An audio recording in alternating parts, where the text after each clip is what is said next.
Hi, this is Mark, and welcome to Nerdology. And my very special guests, yes, we have two guests today, are friend of the show, or should be best friend of the show, I suppose, really, because he's been on so many times. It's Mr. Erik Stadnick. Hello, Erik. Hello, Mark. Thank you for having me back yet again. It's always a pleasure, and alongside me, the long-suffering Mrs. Cockram, Amy, my wife, has decided she would like to talk about this subject. So, hello, Amy. Hello, Eric's the best friend of the show, and I'm the wife of the show. Yeah, it's a pretty good place to be. So I figured, because it's just an excuse for me to talk to Erik, really. That's the long and short of it. I love talking to Erik. It doesn't matter about me. Who are you again?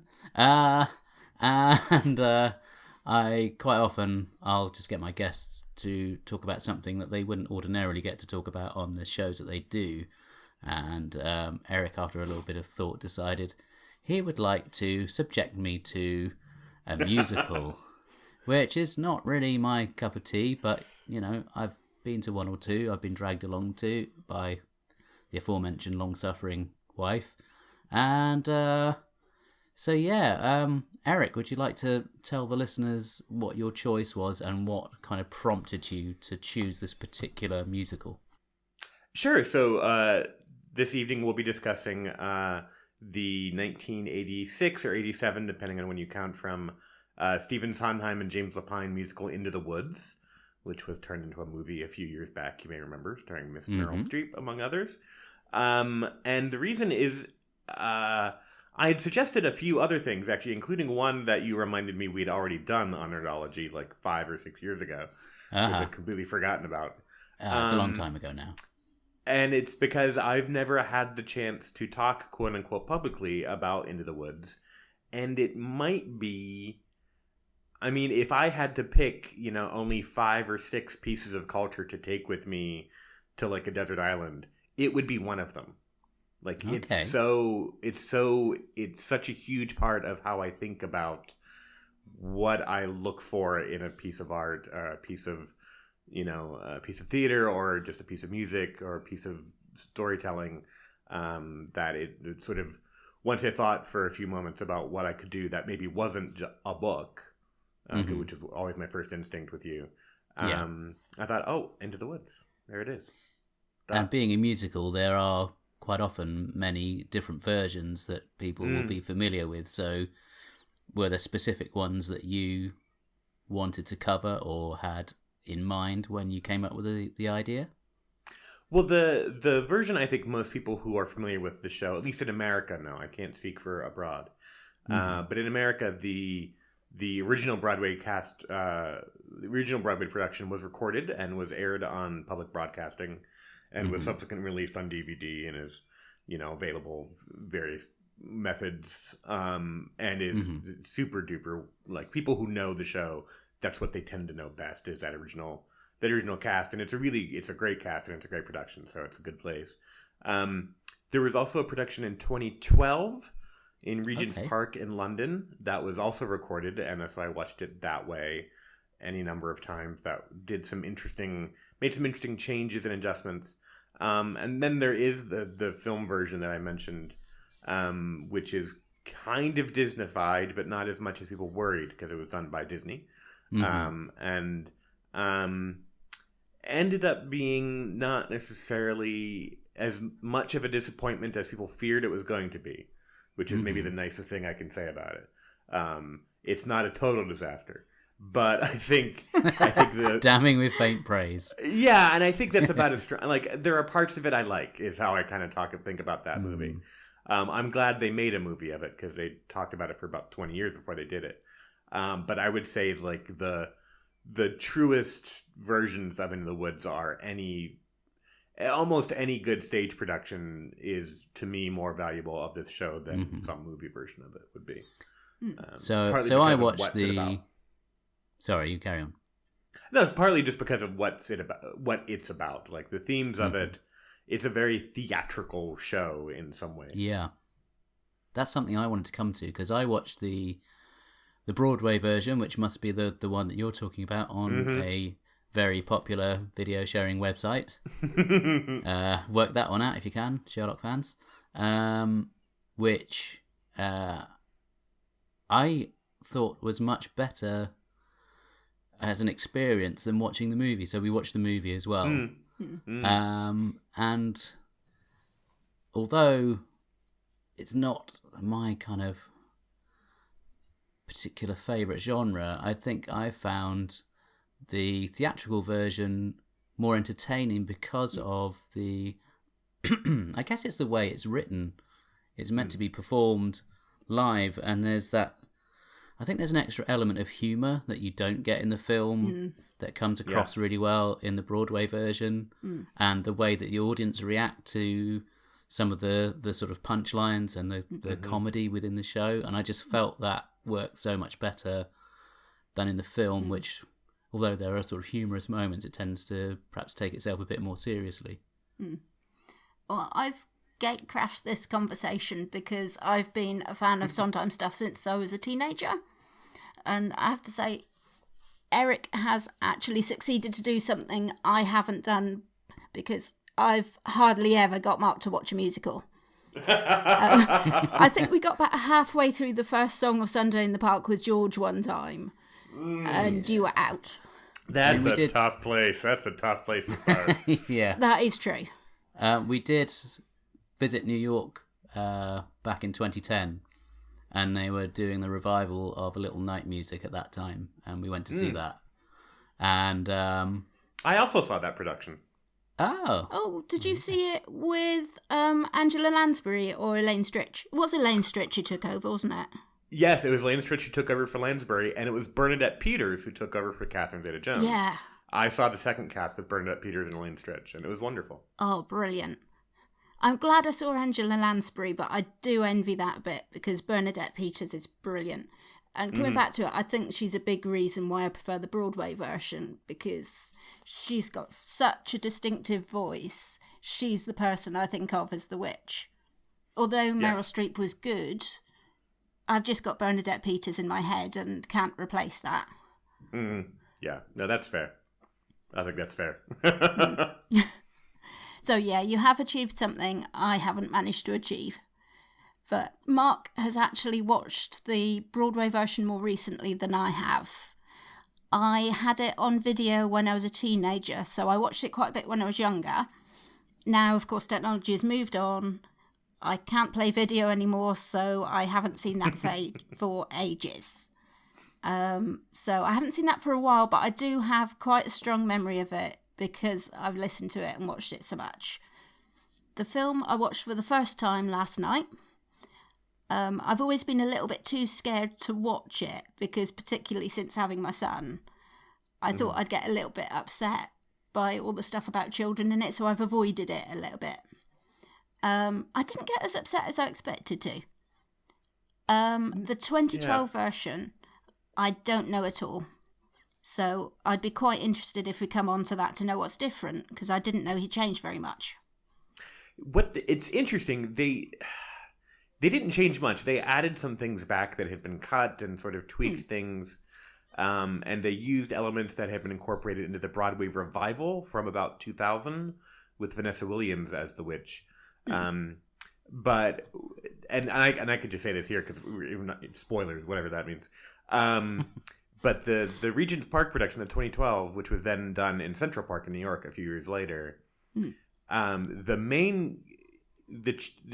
main conceit of it that is quite devastating in its way and is quite interesting is the show, and this is something the movie lacks altogether. One of the reasons why the movie, I think, fundamentally doesn't quite work is the stage production has a narrator who comes out and says, "Once upon a time," ba-dink, and the music begins. It is you're setting it immediately.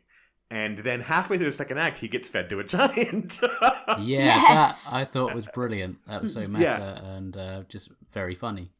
Yeah, and it's about the fact that we live our life like we're in stories, except there's no one guaranteeing that our story has a happy ending. It's on us.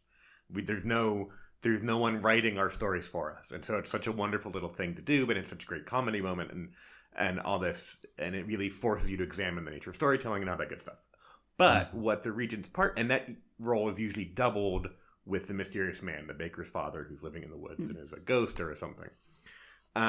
In the Regent's Park production, what they did was the narrator was a little boy who was like playing with his toys in the woods, essentially. And he starts telling this story using his like action figures and his dolls and things. But they keep that beat the same. So he gets fed to the giant by the characters halfway through the second act, which is quite awful when you're like this small, it's like 10-year-old boy or so. But then what happens at the end, the turn the show, and it's like, well, that's kind of interesting, fine, whatever. Kids tell stories, great. Mm-hmm. But then the turn they make at the end, and I'm literally holding back tears as I say this, the turn they make at the end is you find out the boy's father that he sort of run away from is the baker. And it's the baker's son, essentially. And it's the baker's son telling the story of how it all happened. That's interesting. And it's sort of like, and at the end, the baker comes out, when they're singing Children Will Listen, the baker comes and kind of collects his son. And it's like, I know you're upset. And they kind of, it's not like they don't really add much, except they just kind of have the characters be doing different things during the music. And the baker and his son sort of hug and clearly are mourning the loss of the baker's wife, who we know has died. And it's really, it sort of makes the entire thing feel much more real or emotionally connected. You have that moment at the end when the baker's wife says, tell him the story of how it all happened, be father and mother, you'll know what to do. Where she's sort of giving the baker the charge of keeping the memory alive. And here you see sort of that being played out in front of you, but you don't know that's what's happening until the end. It's quite lovely. I don't love all the decisions they make in that production, but that one is something that I really thought was just sheer genius. So were there any new songs as well, or new music they'd put back in? I think the original Broadway score is actually the best version, but they have tweaked things here and there. They added, I don't know if you're familiar with Our Little World, which is a duet for the witch and Rapunzel. No, I haven't heard that. Yeah, she's going up. It's a song about how the witch, like as she's climbing her hair to visit Rapunzel, has the song, and it becomes a duet about how the witch is very happy in their little world, but Rapunzel's starting to want to leave. It's sort of like emotions that you already have in the dialogue and in other moments, but it sort of becomes, it's meant to be like kind of a joke, like hair climbing and jokes about hair. Something we can share. Hair is a line from it. And that was added originally in the Broadway revival, I think, or maybe the first London production. And that's kept in this. They used the lullaby version of Last Midnight, which was brought in for the original Broadway revival, where instead of it sort of angry, it's this sort of weird lullaby, and the lyrics change about how the witch wants to steal the baby and carry off and go off and live somewhere peacefully away from all these people. Which, again, I think is the inferior version of Last Midnight, but it's fine. And the other thing they do is there is a sort of optional trio. So in the first act, you have the three sort of fairy tale figures, because the baker and his wife are sort of new inventions for this show that Lapine created. But in the first act, you have the three fairy tale figures of Jack, Little Red, and Cinderella have their I know now moments. Yeah. Little Red has I know things now. Jack has giants in the sky. And then Cinderella has on the steps of the palace. And what they do here in the 2012 production, and what other productions that I've seen have done, is essentially as Cinderella's ending her song, Jack pops up and Little Red pops up, and they sort of like echo each other about how I know things now I never knew before. And then it's in the belly of the wolf, in the land of the giants, on the steps of the palace, and it sort of like becomes a trio for a brief moment to sort of re-emphasize it's three people having the same moment of realization. Again, I don't think it's necessary. Yeah. I think the construction of the show does it on its own. I think, would you be able to cope if I make you watch a third version? Oh,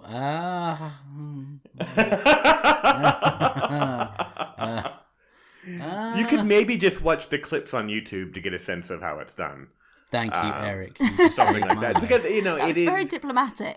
I mean, but it's quite an interesting interpretation. And one thing they do that I don't love, and I'll be curious to hear Amy's thoughts on this, especially given when she watched it, is the sort of I know-ness of both Jack and Little Red is heavily sexualized. That like the things they've discovered is kind of that, they want to have sex. Right. Which is subtext, I think. Yeah. But they make it pretty much text. Okay.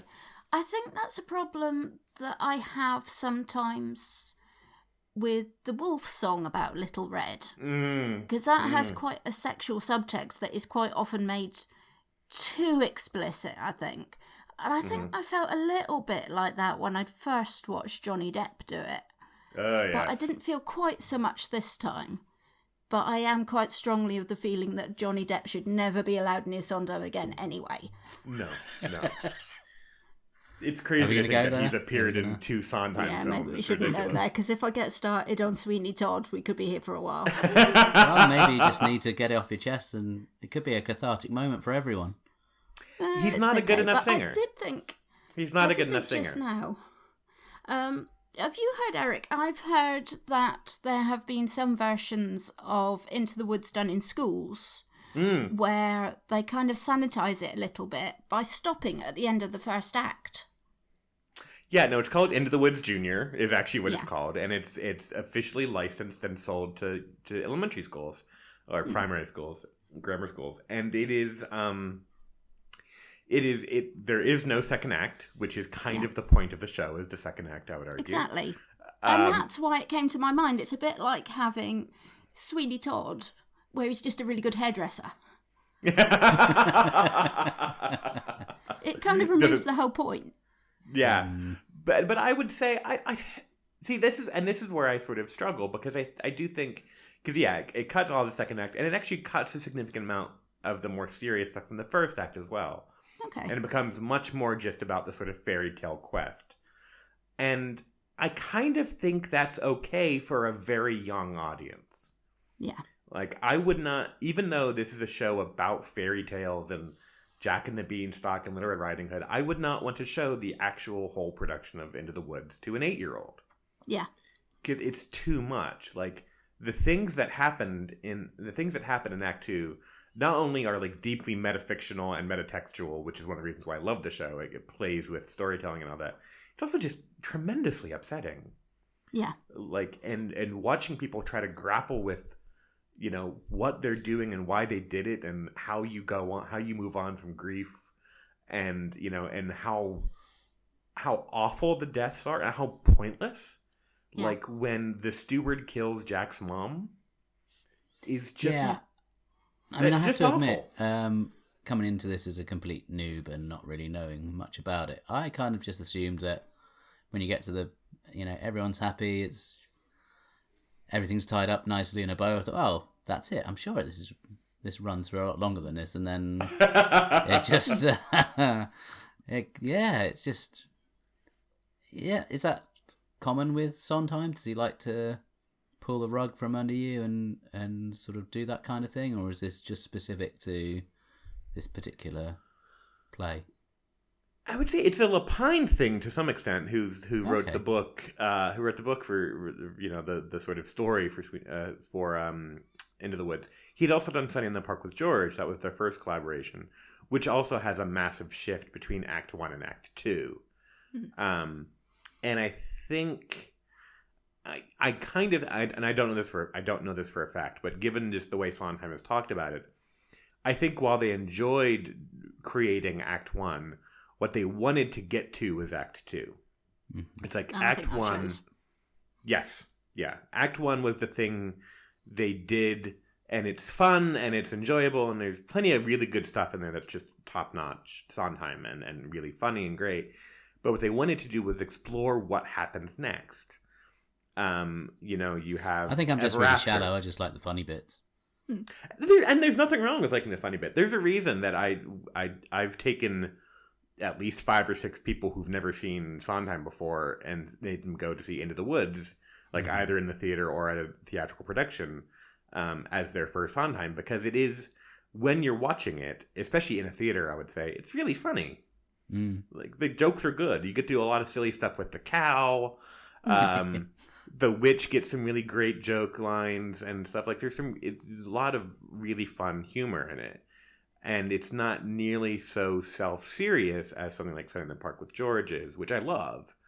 But, I mean, Sunday in the Park with George is about making art. And that's just a hard thing to get some people to care about. Whereas when it is parents and children and how you honor the legacy of your parents, but at the same time recognize that they were terribly flawed human beings. And you have to live with their mistakes, and you can't fix that, but you also shouldn't be angry because what else were they supposed to do? Like, it just goes around in circles with these questions in a really interesting way. But it never quite gets so heavy that you kind of forget that you're having a good time.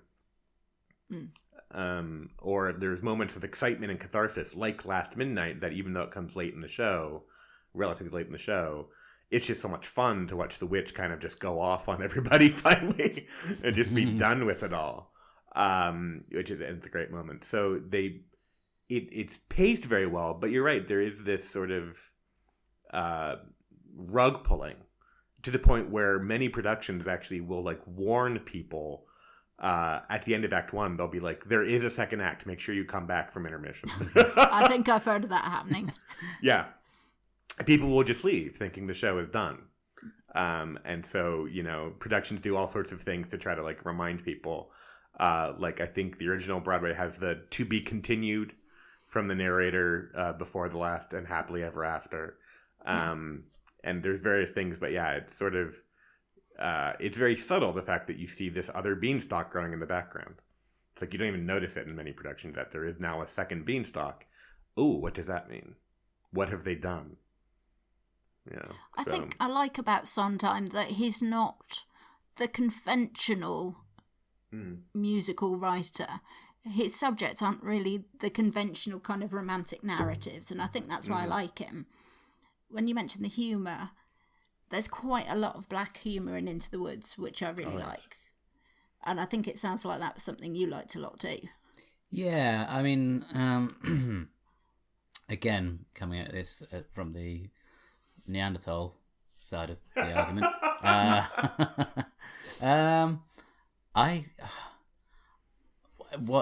The thing that I struggle with is I can understand when they launch into a song because it's a musical, but it's when there are sort of elements of you'll have two characters having a conversation and they'll be talking to each other, then they'll start singing it to each other, and then they'll start talking again. And that kind of grates me a bit. And then another thing is I can see the technical aspect of it is quite impressive and the way they've done it, but it's the whole thing of where, and I think this is a musical thing, not just Sondheim, but you'll have various characters kind of singing, interlinking bits of narrative over the top of each other, and that kind of grates on me a bit. I don't find that very pleasing, but then again, I'm possibly not the target audience, maybe. Or maybe things don't sometimes have to be pleasing. Maybe it's the message that it's trying to give. It's maybe, instead of being pleasing, it's doing it in a certain way because that fits the plot, that fits the character. Yeah. You see what I mean? think it's, the thing is, a lot of people just don't respond well to musicals, and sometimes it's they've only seen bad ones. I will admit that. Like, some people are like, oh, I saw Cats and I hated it. I was like, well, Cats is terrible. Cats is terrible. Or even, even you and Amy that, are so on the same lines. I think even people who, I will say this, even people who love Cats don't try to defend it on an artistic merit, usually. It's usually more guilty pleasures. Sondheim, but, not Team Andrew Lloyd Webber. I'm sure there are people out there. But many of the really great famous musicals are just not... either the book is really weak, like the story is weak and you don't care about the characters, or there's just clunky, like it's a very difficult art form, especially given how pervasive it is among like community theater and local dramatic societies. Like, it's actually really hard to do well. It's like how common Shakespeare is, but Shakespeare's really hard to do well. Yeah. But we all kind of acknowledge that, whereas we think kind of any idiot can direct a musical in their local church hall, and it's just not true. It's actually quite hard to kind of bring people along for that ride, where you have that sort of, some people just have this sort of natural "why are they singing now" reaction, and sometimes the only good answer is because they're singing now. I think a show like Into the Woods is actually very clever, both with the framing device where it's presented already at a level removed from your reality with the sort of once upon a time narrative. It's sort of, and you kind of give them a lot of, like in the original Broadway production, Milky Cow is just a statue of a cow that on wheels. Yeah. And it's like, there's when he no dies attempt. as well. When and he dies dies, and he I'm falls doing the same over. as Jack now. Yeah. I can't. And it's very silly. Some costumes, some productions use a man in a cow costume as Milky White, which is very funny. Yeah. And that allows you to sort of take it to a place of extreme unreality, where everything is kind of being done in a way that doesn't require you to sort of justify the singing. But that said, fundamentally, the musical genre is a art form where music and singing and dancing is used to express things the same way in a really good horror movie, scares and jump scares and creepiness are used to tell a story. Like, they should never just be there to be there. They should do something. But the same way that not everyone loves what horror movies are trying to do, not everyone's going to love what musicals are trying to do.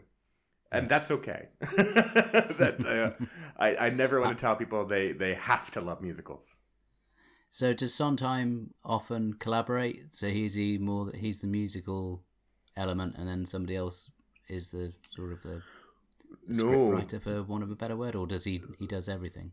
Well, he does the music and he writes the lyrics to the songs, but he never writes the sort of story to a show. So his normal process for most of his career, starting in like 1966 onward, is to work with someone who's sort of essentially going to write a play, and along with, and then Sondheim will work with him, and they'll kind of work very closely together, actually, to sort of structure the play in such a way that the musical numbers will rise out of it. But Sondheim will write both the music and the lyrics for all of the songs in the show. And he did that. Is there a pressure that if you get a winning combination that you want to keep them together, or is he more of a risk taker and wants to work with different people to explore different possibilities? I would say he's both, actually. It's funny. Right. His longest long-term collaboration was actually with a director / producer named Hal Prince, from like they actually worked together on West Side Story in the 50s, and then their last show together was in 1980.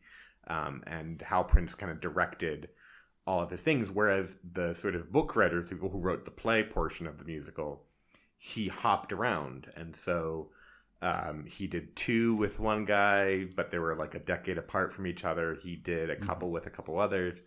Lapine, who did Into the Woods, they actually did 3 in a row together, which is kind of unheard of for Sondheim. They did Sunday in the Park with George in the early to mid 80s, Into the Woods, and then after this they did Passion together, which is a very different kind of show. And Lapine is still very much clearly a good friend of Sondheim's and like works with him on various things. But I think Sondheim's always looking for somebody else. And so after Lapine, he went and worked with somebody else to do another show. And then he worked with somebody else to do another. Like I think he feeds off the sort of interests and the expertise and the imagination of other people. Like if you had asked Stephen Sondheim in 1982, a few years before Into the Woods started coming to life, so you're going to do a show about fairy tales, I think he would have laughed in your face.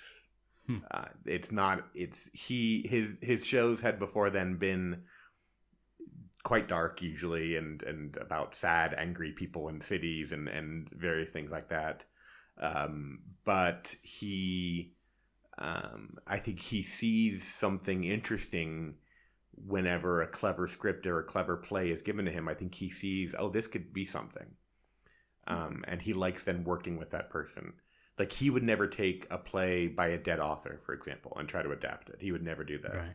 Even though he's written screenplays, he's written movies that gotten made.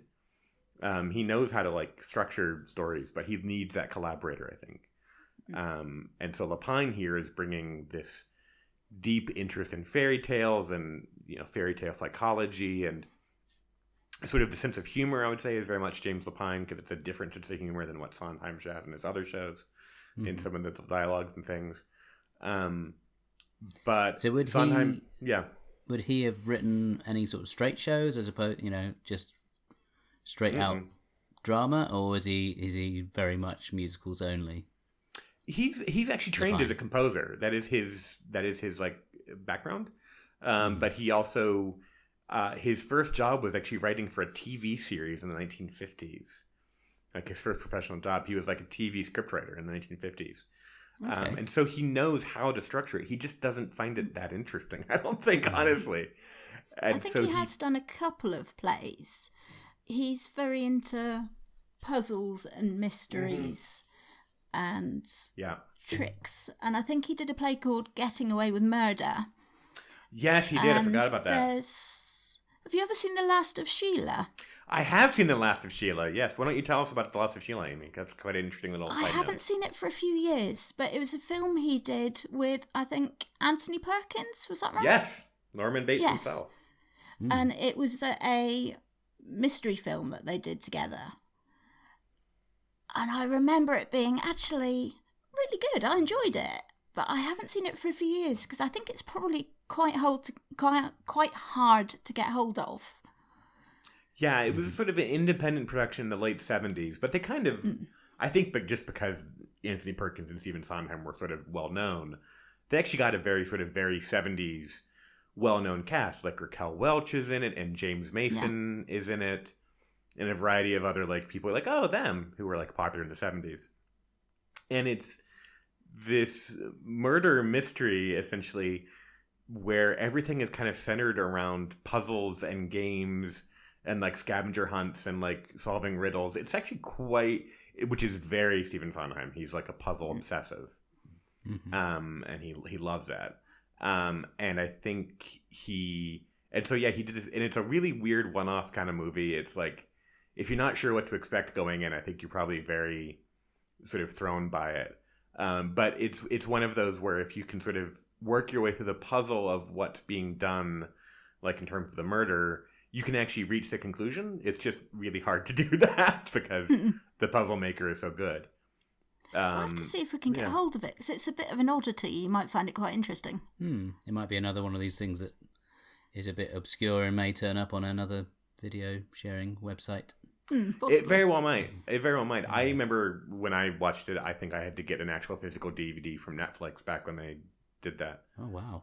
Yeah. But it is around. Like, it was released on DVD and stuff, so it's out there somewhere.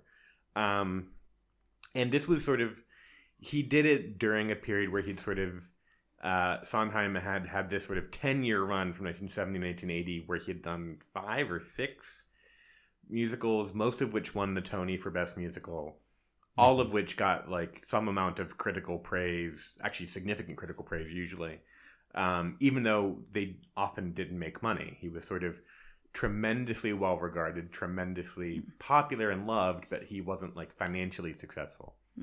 Like, he does fine for That's himself. got to be really frustrating. I think it is, but at the same time, I think he's kind of decided he doesn't care. When you said, is he a risk taker? Yes. He chooses very unconventional, very diverse subjects. So there was Pacific Overtures that was about Japan. Yes. You've got a musical about a demon barber. You've got... Assassins, yeah. Hey, check me out. Yeah. You've got... Sunny in the Park with George, which is about a painter. What's the one that's backwards? Merrily We Roll Along. Merrily We Roll Along. Yeah, Merrily We Roll Along runs backwards, so you see the characters later in life and it works backwards, so you see how they got where they are. I've never seen that on stage. That's not one I know very well. Was it that one that only lasted about 8 performances or something? Yes, that was the show that he and Hal Prince, and it was written by George Firth, or based on another play, but written by George Firth, who had written Company with him, which was their first big hit. Again, had no plot, no story, very much a classic of theater now, but at the time was sort of, what is this? Because there is no narrative to Company at all. Anyway, in 1980, they do Merrily We Roll Along. And there are just some massive problems with the production because it's a really difficult piece actually to put on. It sounds great, but as Amy described it, it starts in the then present. So it starts around 1980 and goes back to the late 50s. So you have people portraying 25 years in someone's life. And I think the fundamental quote-unquote mistake, if there was one, of the original Broadway production of Merrily We Roll Along is that they cast people who were young. So that you watch them and they ended up playing the right age at the end of the show. But at the beginning, you had literally 19-year-olds with gray powdered wigs and fat suits on talking about being middle-aged. And I think that's just not going to fly on Broadway. That might work at your local high school where everyone is being played by a 19-year-old, but I just don't think it's going to work. Later revivals, what they've done is they've gotten people who are kind of in the middle, and then they can age them up a bit and then age them down a bit, and that works much better, I think. But the score from Merrily We Roll Along is fantastic. But so the show closed after a very difficult tryout period, and then it finally opened. Then a week later, it closed, and Sondheim felt personally burned by this. He tells a story about how he essentially heard people leaving a performance of Merrily We Roll Along, and I forget the exact quote, but saying something along the lines of, finally he has a total failure, as if in his mind, and who knows if this is true, people were just waiting for him to screw up. For people were waiting for him to do a show that not even the critics could save. And so Merrily We Roll Along had that. And he's very sensitive about it still, which is interesting. Because, he has more money than God and a million Tonys and a Pulitzer and everything else you could ever want. And then he left theater. And he did this movie and he did plays. But he kind of didn't do a musical for about 5 years. And which was the longest stretch he had since he started working in the mid-50s. And then he met James Lapine. And they sort of together came up with the idea of Sunday in the Park with George. And then after that, they kind of turned out a few more, including Into the Woods. But yeah, Sondheim's a really weird guy. He's fascinating. But yeah, he's when you see him in interviews, which I've watched many interviews with Stephen Sondheim, he'll not only tell the same story, the way that the joke is always that Nick Courtney would tell the same story about the eye patch.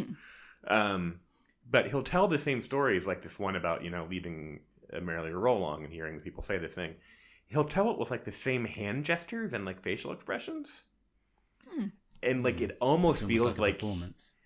Yes, it almost feels like every moment of his life is somehow being very heavily controlled. I don't know. It's interesting. He'll use the same words in the same order to tell the same stories. It's very interesting. And he's notoriously he's very closed off, saying about none of my shows are autobiographical. They're not about me. The songs aren't about me. They're about the characters. I'm nowhere in my shows. He's a weird guy. I love him, and I think he's one of the true living giants of modern art. But he's difficult to really have a sense of who he is, what he does with his time.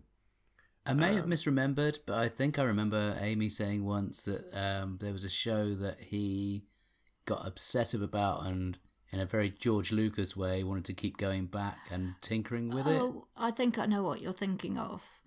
I I can only remember one iteration of it, but I think I was talking about Wiseguys, which is this idea about, is it the Misner brothers? Yeah, the Meisner brothers, he keeps coming back to and coming back to, and he seems to have been doing different versions of that for ages.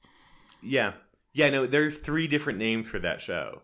So after they went to the woods, and I forget whether Assassins is before or after Passion, but he does Passion and Assassins.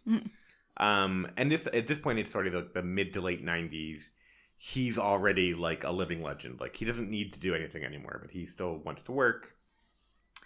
And he works on the show, this idea of, with the Meisner brothers, these two sort of like, as I think he puts it, sort of like low-level figures in American history. Who are sort of like, one's kind of like a fast-talking con man, and one's kind of like an architect, designer. And their sort of relationship and their sort of role in history. And it's sort of set in like the sort of latter half of the 19th century, early part of the 20th century. It's actually a bit vague at times. And he does a version of it that never makes it to Broadway, that goes to like an off-Broadway theater in New York, and that doesn't quite work. He revises it, and then that gets staged again, and he revises it again. So I think that first it was Wiseguys, then it became Bounce, and now the official name of the show is Roadshow. Okay. I think I might have heard Wiseguys and Bounce, but I haven't heard the third iteration, so I don't think I've heard... What was it? Roadshow? Roadshow, yeah. And it's... Roadshow, I actually saw a production of the European premiere of Roadshow at the Merrily Chocolate Factory in London, which is a great Sondheim theater. And they did a really nice version of the show. It is definitely lesser Sondheim. But there are some really great songs in it. And one thing that's interesting is in the one of the songs, like the only song that, if you know anything from that whole tortured process of creating a show, there's a song called The Best Thing That Ever Happened to Me, which is quite a nice little love duet. And it started in either Wiseguys or Bounce as one of the brothers singing to his girlfriend. And it's kind of sardonic in that version. And then he retooled it when they reworked the show, and it became about the other brother and his boyfriend. It's actually a gay love story, which is something Sondheim had never done before, even though he is gay. And it feels much more natural in that setting. And it's almost like he was working on the wrong show somehow. Like the show... Like the script wasn't there, the story wasn't there, but he wanted to make it happen so bad. He kind of kept trying to make it happen, even though I don't think it was until Roadshow, the version of it they call Roadshow now, that sort of, oh, this is the story we were trying to tell all along. Right. Like, this is the one he feels something about. But as it is, it's still it's kind of clunky still at times. It's not... it's very episodic. It's very disjointed. It's hard to know who the main characters are. Like, the production I saw was very good, but I still came away thinking, and why is this a musical? Why do I care about these two at all? I think that's maybe why I didn't get around to listening to the third iteration. I think that whole story hadn't really grabbed me. Mm-hmm. I don't know. Is he writing anything else at the moment? He is, supposedly. I mean, he is now almost 90. I mean, he has a theater on Broadway named after him. He's gotten every sort of prize you could possibly imagine in his career that he's won an Oscar, he's, multiple Grammys, Tonys, all the whole 9 yards.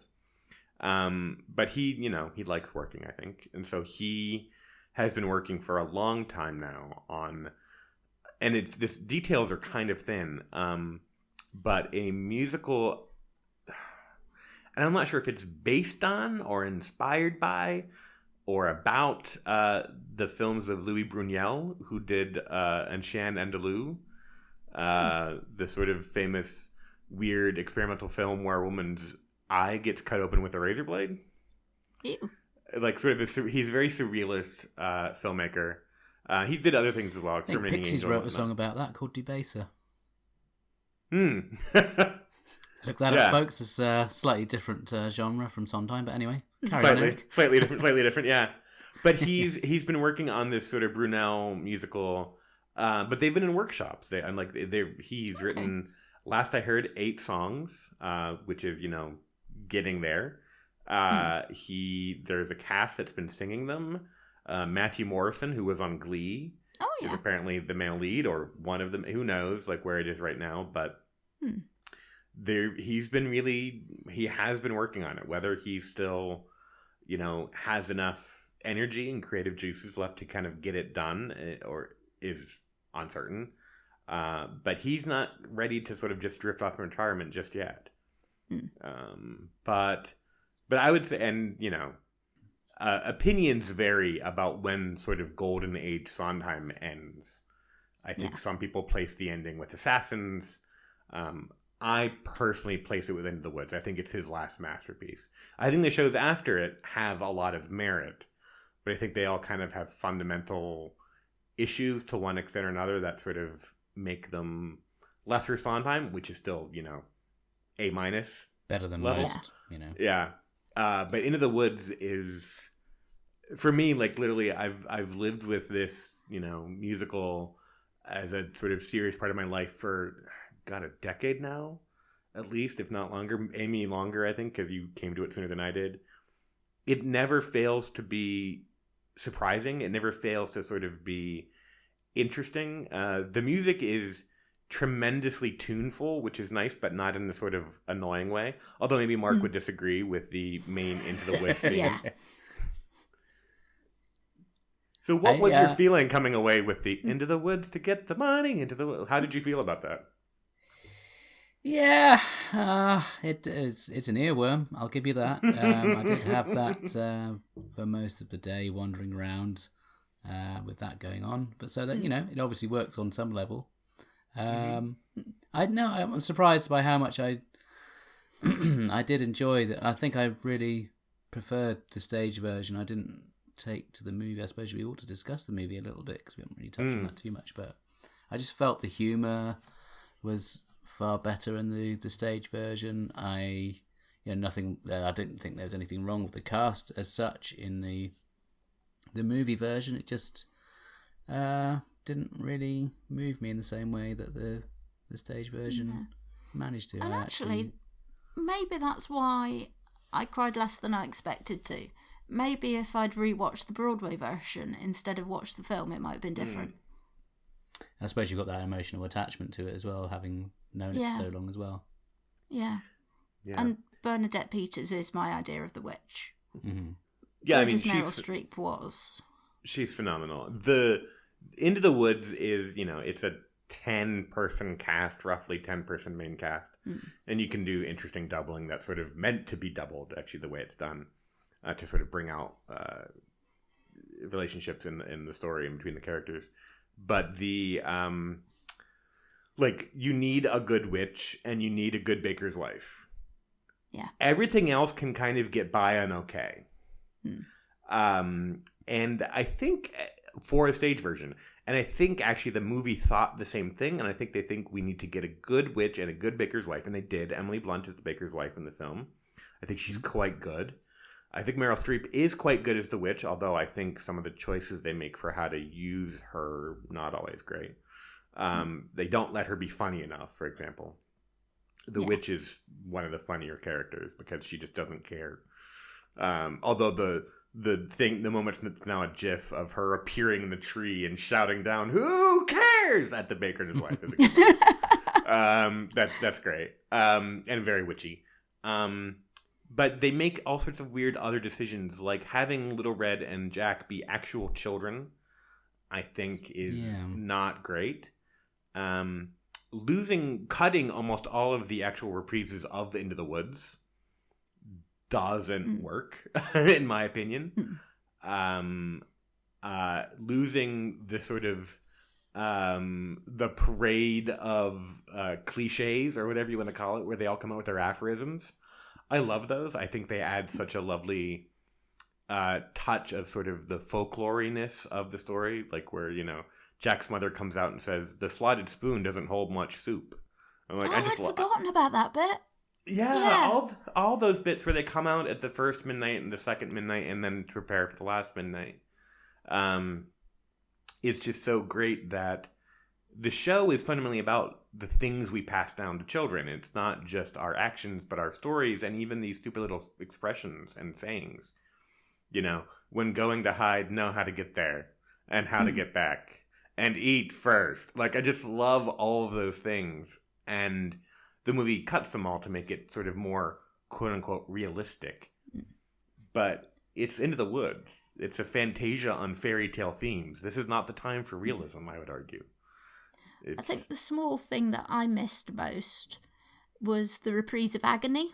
Yes. Because I find that quite funny. Because do you remember that from the Broadway version? Yeah, where they have a reprise, and one of the princes has moved on to lusting about Snow White, and the other one's then chasing after Sleeping Beauty. And I miss that, because what I love most about Sondheim is the humour. And I think you're right, it doesn't bring that out as much as it should do. Yeah. No, because, I mean, like, it's possibly the best laugh in the show is dwarfs are very upsetting. Like, that kills. Like, every performance I've ever seen, and I've seen, you know, maybe half a dozen or more stage productions, several of them multiple times. Dwarfs are very upsetting in the middle of a song. Dwarfs are very upsetting. I mean, that is just funny. And cutting that entire reprise of Agony, which not only sort of loses all those jokes, which is necessary in the second act, because, I mean, it comes early in the second act, but you need the humor in the second act where you can get it. It means that we don't get the sort of deeper understanding of the prince's character. Like, we just hear reports that he's being unfaithful and things. And then we have the scene with Cinderella where they say, you know, I'll always love the girl who ran and I'll always live the faraway prince. Which, whoa, that's some serious, you know, psychological pain right there. But, you know, when Cinderella's accusing him of being unfaithful, we've already heard a song where we know that that's who he is. As he says, he was raised to be charming, not sincere. And he was raised to always be pursuing, not to be a stable husband. It's who he is. He can't help himself in some ways, and doesn't want to really. And so cutting that reprise of Agony makes the sort of reveal of his character being, you know, sort of caddish, makes it less meaningful maybe, or makes it hit less hard. It sort of feels a bit more like a random turn, as opposed to sort of the reprise of Agony makes you know that... Yeah, you can really see it coming more, can't you? Yeah, and the reprise of Agony is about the fact that him and his brother, the two princes, what they love is being in love. And what they love is suffering for some woman.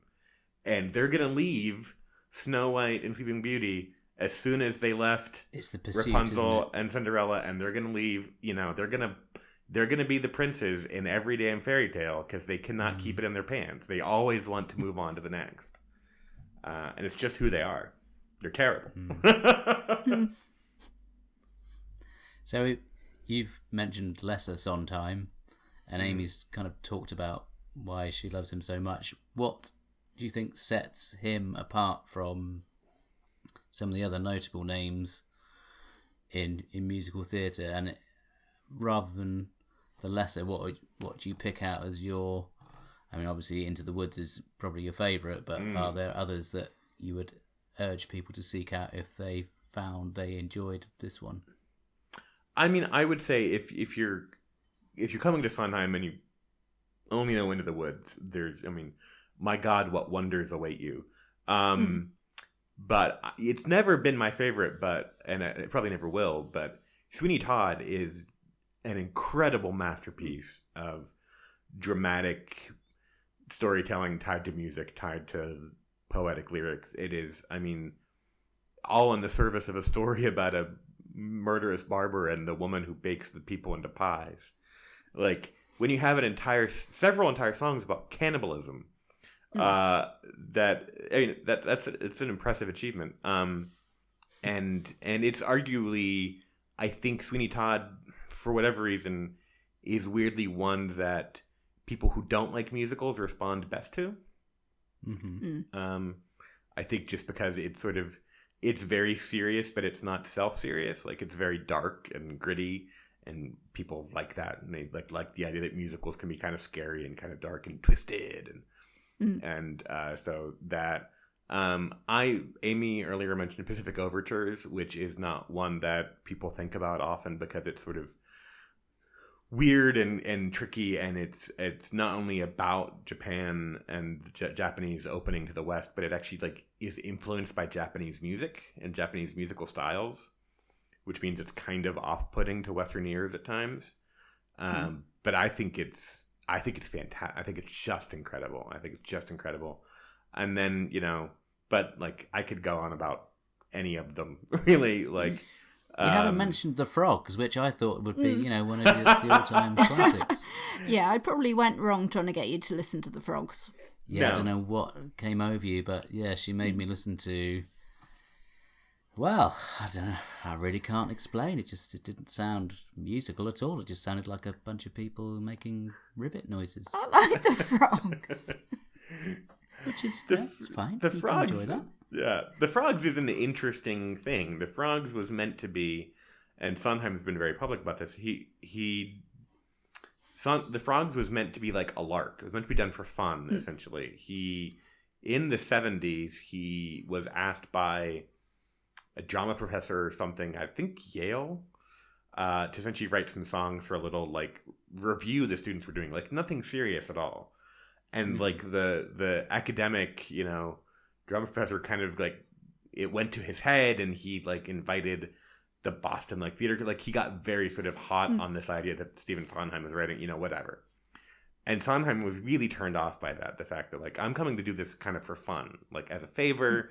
Like, I'm not getting paid for this. This isn't my show. I'm just coming and doing you're doing a revival of a weird Aristophanes play. Like, fine, whatever. I'll write you some songs. And he kind of hates everything about the experience. Right, I didn't know that. I'm with him on that one. Yeah. And what's interesting is he kind of, I mean, not completely, but it's one of the few times he's ever recycled himself.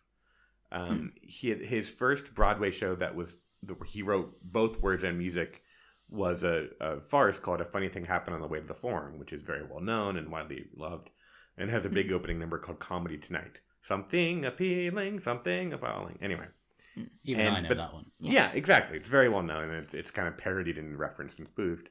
But that was the third opening number he had written for that show. The first two neither had worked for various reasons.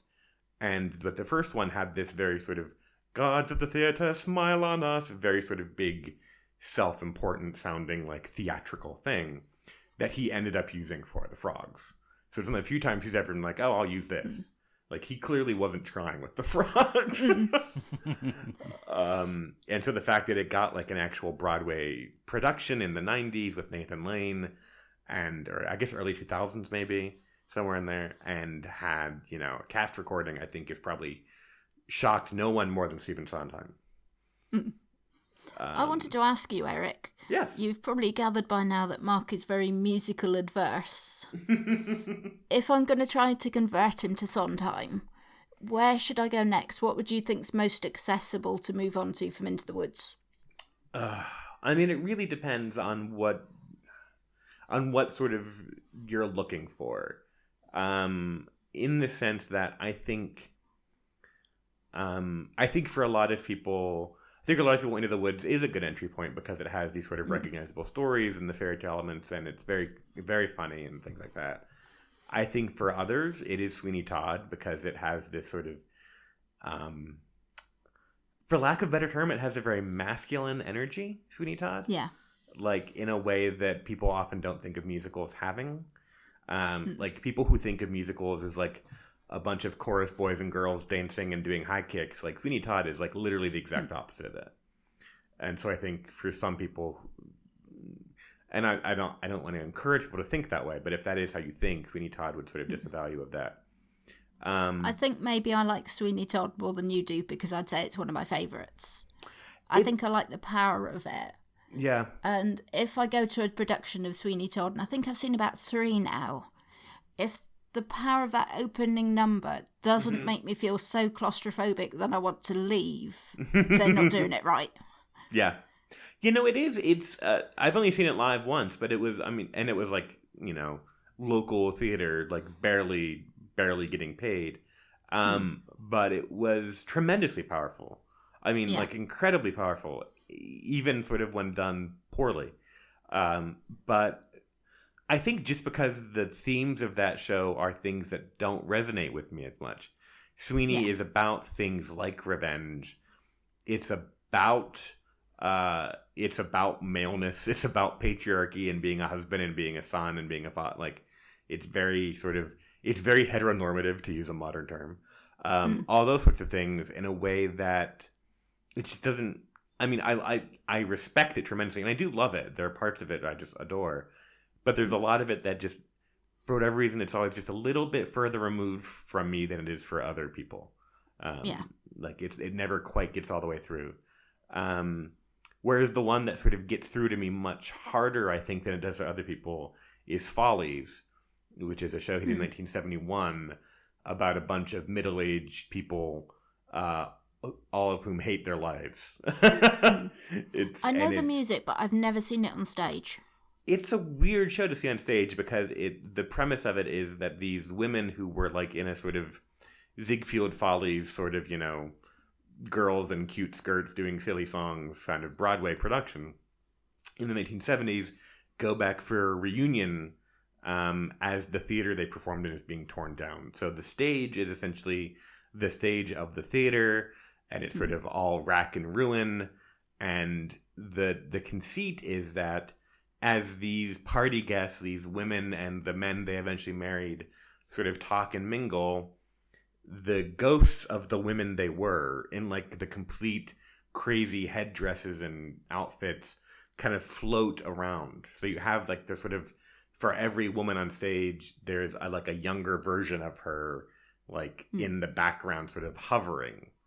And that's kind of, and it's a weird thing to see on stage if you're not expecting it, because they just kind of start floating out at a certain point and you're like, what is going on? And you realize like, oh, it's their ghosts. Essentially, it's like, it's the beauty they were, it's the talent they had that they no longer have. It's like literally about being haunted by your past. And for whatever reason, that just kills me in a way that other people find it very sort of like, well, that's interesting and all, but yeah. And then at the end of Follies, they all kind of have what Sondheim calls a collective nervous breakdown, which I think is quite interesting. And it kind of goes in this weird fantasy sequence. But for someone who's like really, I don't know, someone who's kind of feels very not into it, I think maybe Company. That's what I've been thinking of as well. Yeah. Why do you think that, Amy? Because I'm curious if we have the same reasoning. I think partly it's quite a contemporary setting. So it's possibly something, the kind of relationship thing is something that people can all relate to. But I think mainly because I think Mark responds to the humour in Into the Woods, and I think a lot of Company's funny. Yes. Yeah. No, I think that's right. And I think it's... I'll be the judge of that.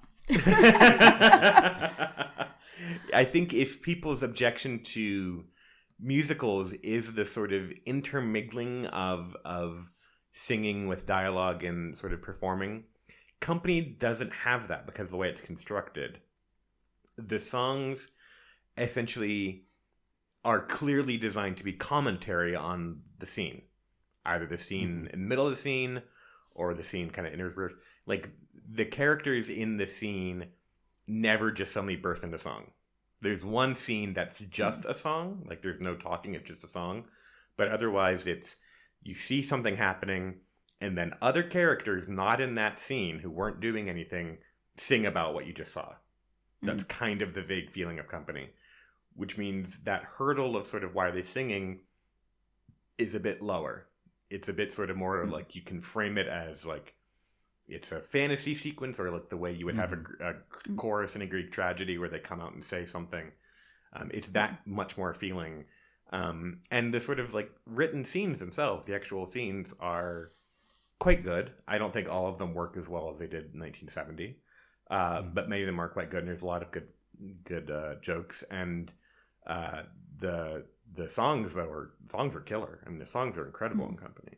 So, maybe there's Company. a really good version, which was a London cast recording quite a few years ago. You probably know it, with Adrian Lester. Yes. And Rebecca Front, who you like. So maybe that would be a good way in. Yeah, I like them both. Yeah. And it has been levelled at me that for someone who enjoys a TV programme about a man who travels around the universe in a telephone box, not being able to cope with people bursting into song is perhaps a bit of a problem. But then I would possibly level at my lovely wife that the same could be said for someone who checks out of Game of Thrones as soon as the dragons turn up. Yeah, we've all got our own things that make us opt out. Yeah. Mine is dragons, yours is people randomly singing. Yeah. No, we all have our things. Well, maybe I'll have a look at Company then and see, if I can tolerate it. I'd be curious. Maybe Eric can come back on to talk about Company in a few months' time. That would be. Oh, there's a brilliant documentary about the recording of the Broadway cast album as well. I'll have to try and find that for you. I can't wait. Yeah, it's literally just watching people record a cast album. It's actually quite interesting, and very, very 70s. But yeah, no, it's the other alternative, and this is something that just occurred to me now, is maybe instead of trying to do like a show, watch one of the Sondheim reviews that's just song after song after song. Okay. Because many of the songs divorced from the show are still great to listen to and still can be funny and interesting and moving. And so maybe sort of find your way in through the songs instead of trying to find your way in through the shows, per se. Maybe. Well, Side by Side was my way in when I was a teenager. Yeah. And there's one called Putting It Together, and there was one Sondheim on Sondheim that was just on Broadway about 5 or 6 years ago. There's any number of sort of Sondheim reviews that have DVD or CD releases and things. So, Well, I think we can all agree that it wasn't a complete waste of everyone's time for me to sit down and watch it. I think I certainly took something from it, and hopefully it was just nice for you guys to just sit back and watch a show that you seem to both quite enjoy. I mean, I never had an excuse to watch Into the Woods. No. So we're going to go for a short commercial break, and when we come back, I will be asking my guests for their recommendations for our listeners. So we'll be back after these messages. From outer space, the famous TARDIS brings Time Lord, Doctor Who, and the amazing Leela, ready to do battle against their mighty enemies, the fearful Cyberman, the giant robot, and one of the deadly Daleks. Whilst Leela covers him, the Doctor reaches the TARDIS in time and disappears to escape from the Dalek. Doctor Who, Leela, the fearful inhabitants of outer space, and the TARDIS. From Dennis Fisher. Fantastic. And welcome back. So we've come to that point in the show where I'm going to ask my guests for their recommendations of what our listeners could check out. And I'm going to go, first of all, to Eric. Okay. What have you got for us, Eric? Happily. So, we've been talking about Into the Woods, but Sondheim more generally. And for years, I kept waiting for someone to do a podcast that was a Sondheim podcast that was sort of song by song, show by show, through the entire catalog of Stephen Sondheim. And there are sort of a variety of Sondheim shows that kind of get started and then end, or just kind of don't quite make it all the way, or have a much more sort of I don't know, less precise. So they last focus. 8 shows and then they get cancelled, or Yeah, yes. So then about a year and a half ago now, a friend of mine in the podcasting community said, "Hey, did you know this guy's starting a Sondheim podcast and he's looking for guests to come on?" And it is a show called Putting It Together, hosted by Kyle Marshall. Putting It Together being a song from Song in the Park with George, and where he goes song by song and show by show through the work of Stephen Sondheim. He's done, I've appeared now 3 times. Once talking about Tonight from West Side Story. Once talking about You Gotta Get a Gimmick from Gypsy. And then most recently, I was on talking about Free from My Funny Thing Happened on the Way to the Forum. And he's doing essentially seasons with short breaks where each season is a show, and he's doing every episode is one song. So, I mean, like, he has many, many more years to go. That's a lot to get through. It's a lot to get through, but he's been churning through it pretty quickly. Like, he does essentially, like, I think my first appearance was definitely, I was already living not only in Prague, but in this apartment, which I've been in for less than a year. So, so in a year, he's gone through West Side, Gypsy, and now he's on Forum. So I would recommend anyone who's sort of already into Sondheim or was intrigued by Sondheim or whatever to check out Putting It Together, hosted by Kyle Marshall, part of the Alberta Podcasting Network, because, Canada. Yeah. And they're a hotbed for podcasts over there, aren't they? Yeah. And you can check me out on a couple episodes, but he's had a really interesting group of guests, like an Italian classic scholar who loves Sondheim, people who are composers themselves, people who are actors, people who are directors, coming on and talking about why they love Sondheim or why they don't love Sondheim or whatever. It's quite interesting. So Putting It Together, that's my recommendation. I think we'll have to put a link in the show notes so people can check that out. And Amy, what would you like to recommend? Well, mine links to a podcast as well, so you might have to put another link in the show notes. Okay, all right. I find that aside from my family, cat and chocolate, the thing that I love best is books.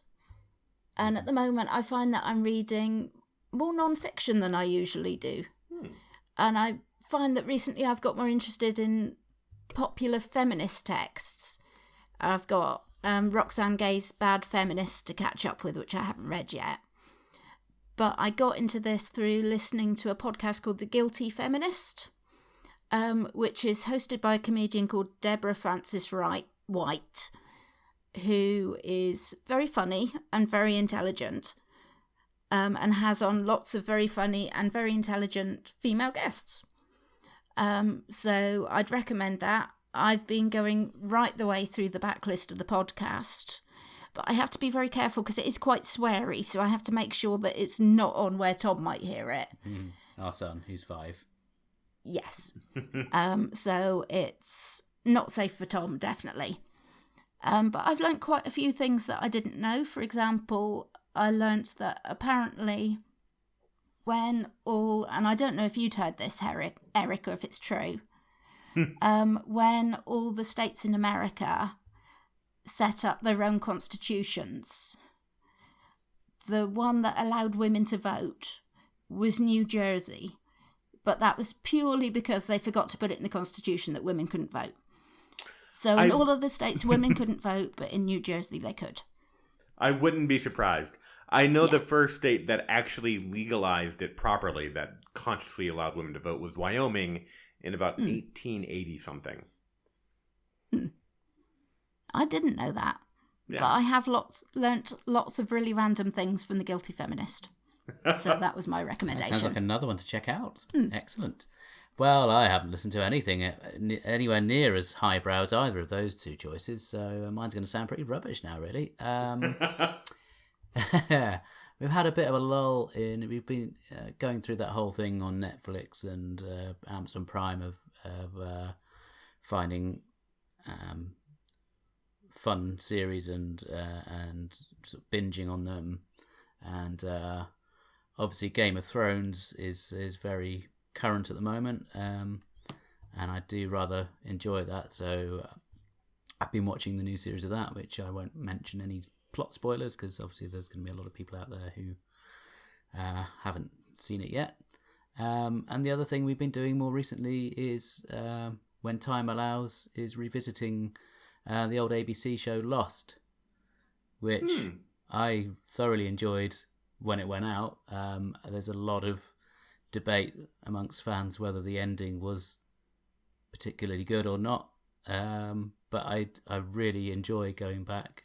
So we're still on the first season at the moment, quite early days, but it's a fantastic cast. And it's surprising how much you tend to forget after, I think it was first launched in 2004, so obviously a little bit of time has passed by. So you're going to remember certain plot points, but it's just nice going back and watching that again, especially having that little bit of foreknowledge of what's going to happen later. But I've really been enjoying watching that. Okay, so thank you once again to my two guests, Erik and Amy. Thank you so much for joining us, and we'll have to do this again another time soon. Thank you so much for having me back, Mark. It was a pleasure and wonderful talking to you again, Amy. Yes, thank you. Nice to talk to you as well.